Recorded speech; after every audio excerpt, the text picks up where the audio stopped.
मित्रों, जय माँ विंध्यवासिनी। मैं पंडित राज जोशी आप सभी के YouTube चैनल माँ विंध्यवासिनी उपासक में आप सभी का स्वागत करता हूँ। जय माँ विंध्यवासिनी, जय श्री राम। मित्रों, आज मैं आप सभी के लिए लीलावती अप्सरा साधना लेकर आया हूँ। पहली बात, अप्सरा साधना।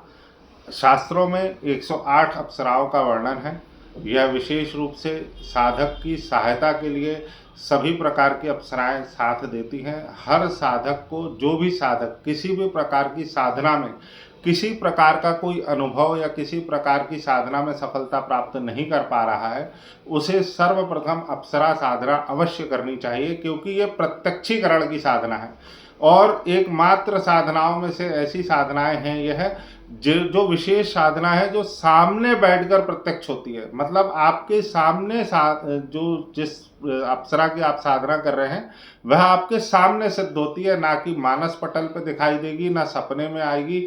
यह प्रत्यक्ष सिद्धि प्रदान करती है। हालांकि सपने में और मानस पटल में यह अनुभवों के अंतर्गत आती है। आपको इसके अनुभव, जब शुरुआती अनुभव प्राप्त होते हैं तो पायल की आवाज़ आना, फूलों की सुगंध आना, आभास होना कि आगे पीछे कोई है, कोई नाच रहा है, कोई आवाज़ दे रहा है, इस तरीके के अनुभव, बर्तन गिरना या अलग अलग प्रकार की आवाज़ें आना, किसी महिलाओं की आवाज़ आना, गाना गाना, इस तरीके के बहुत सारे अनुभव साधकों को इस साधना के अंतर्गत प्राप्त होते हैं। लेकिन जब साधक की यह साधना सफल होती है तब आपके सामने शक्ति सिद्ध होती है, आपके सामने खड़ी होती है और सशरीर खड़ी होती है। यह पूर्ण रूप से प्रत्यक्षीकरण साधना है, लीलावती अप्सरा साधना। सबसे बड़ी बात आप सभी के लिए एक शुभ बात यह है, एक अच्छी खबर यह है कि इस वर्ष होली, जो कि मार्च में 3 मार्च को 2026 को दिन मंगलवार, चंद्र ग्रहण का दिन, होली की तिथि। देखिए, होली और दीपावली ये दो विशेष त्योहार तंत्र मार्ग में माने गए हैं। दीपावली यानी साल की बड़ी अमावस, उसी तरह होली यानी साल की बड़ी पूर्णिमा। फागुन मास की पूर्णिमा तिथि को संध्या काल में चंद्र ग्रहण हो रहा है और लीलावती अप्सरा मात्र और मात्र चंद्र ग्रहण में सिद्ध होने वाली साधना है। इस विशेष अवसर का लाभ आप सभी अवश्य उठाएं। यह एक ऐसी साधना है जो साधक के मनोबल को बढ़ा देती है, साधक के अंदर आकर्षण बढ़ा देती है, उसकी सोच को बड़ा कर देती है, उसके कॉन्फिडेंट को बढ़ा देती है, उसके आत्मविश्वास को बढ़ाती है, उसके अंदर वशीकरण और आकर्षण जैसे भाव बढ़ा देती है। हर प्रकार के व्यक्ति की जानकारी, साधना संबंधित जानकारी, किसी प्रकार का पूछा बताना, ये सभी प्रकार के कार्य कर देती है।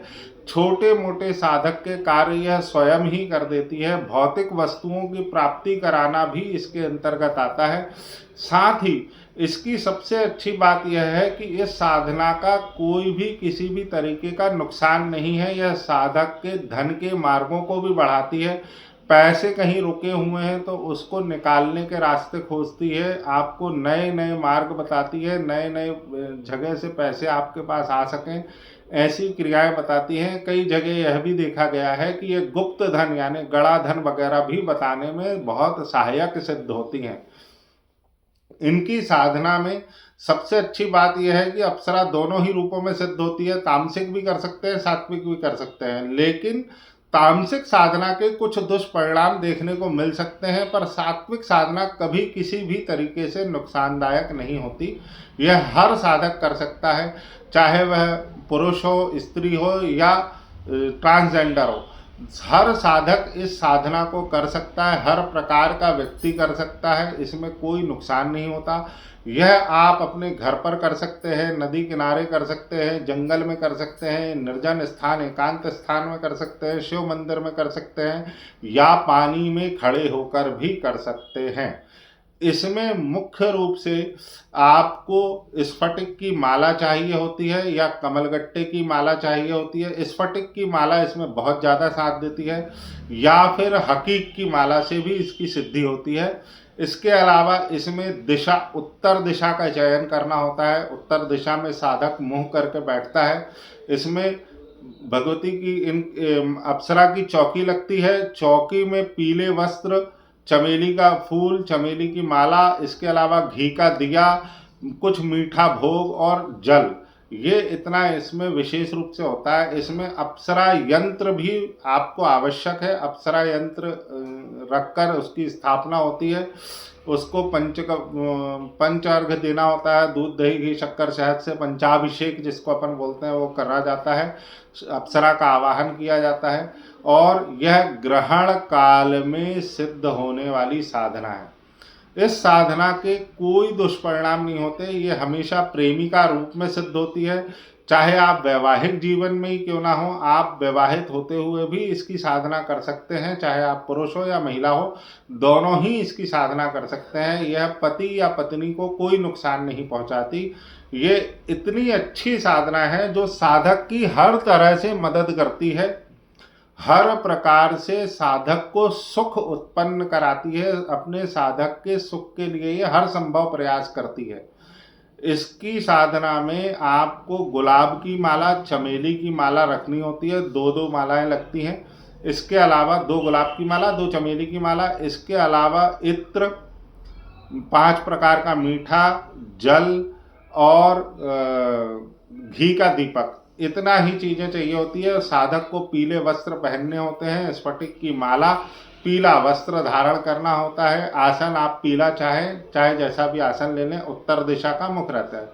यदि आप अपने निज निवास स्थान पर, घर पर या एकांत में कर रहे हैं, आपके खेत में कोई घर, एक कमरा बना हुआ है, एकांत कमरा बना हुआ है, तो आप चौकी स्थापित करके साधना करते हैं। और अगर आप निर्जन जगह पे हैं, कहीं ऐसी जगह जहाँ चौकी स्थापित नहीं की जा सकती, जैसे घाट पे या मंदिर में, तो आपको सिर्फ घी का दिया और माला वस्त्र जो सामग्री मैंने बताई है, ये सामग्री के साथ में आप सेवा साधना कर सकते हैं। इस साधना का सबसे अच्छा रिजल्ट आपको देखने को मिलता है कि यह साधना हर हाल में सिद्ध होती है। इसमें आपको शुरू में भगवान शिव की एक माला का जाप करना होता है, एक भैरव माला का जाप करना होता है, साथ ही भगवान कृष्ण की सेवा एक आपको करनी होती है। इसके बाद में इन अप्सरा साधना आप शुरू कर सकते हैं। इसमें किसी प्रकार का कोई नुकसान नहीं है। शिवरात्रि के दिन से ये सेवा शुरू होगी और होली के दिन होगी। लोग बोलते हैं कि एक दिन में प्रत्यक्ष हो जाती है या 1 घंटे में प्रत्यक्ष हो जाती है, तो ये उनके लिए है जिन्हें ऑलरेडी सिद्धियां प्राप्त है, जिन्होंने पहले से कई साधनाएं कर रखी हैं, उनको दृष्टि प्राप्त है, वो 1 घंटे में उनको सिद्ध हो जाती है। ये बात बिल्कुल पक्की है।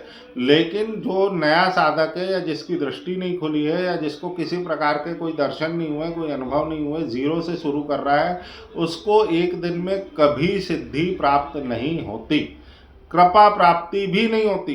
कम से कम 11 दिन साधना जब वो करता है तब तो उसको कृपा प्राप्त होती है।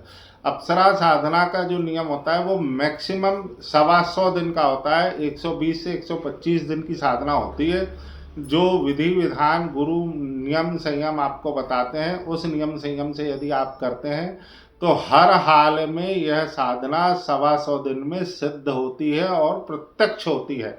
साधक के हर प्रकार के कार्य यह करती है, हर प्रकार का सुख प्रदान करती है। यदि आप इस साधना के विषय में और जानना चाहते हैं, आप इस विषय को और अंदर गहराई तक समझना चाहते हैं, आपके कोई प्रश्न है या आप ये साधना सिद्धि करना चाहते हैं, तो आप मुझसे संपर्क कर सकते हैं। जय माँ विंध्यवासिनी, जय श्री राम।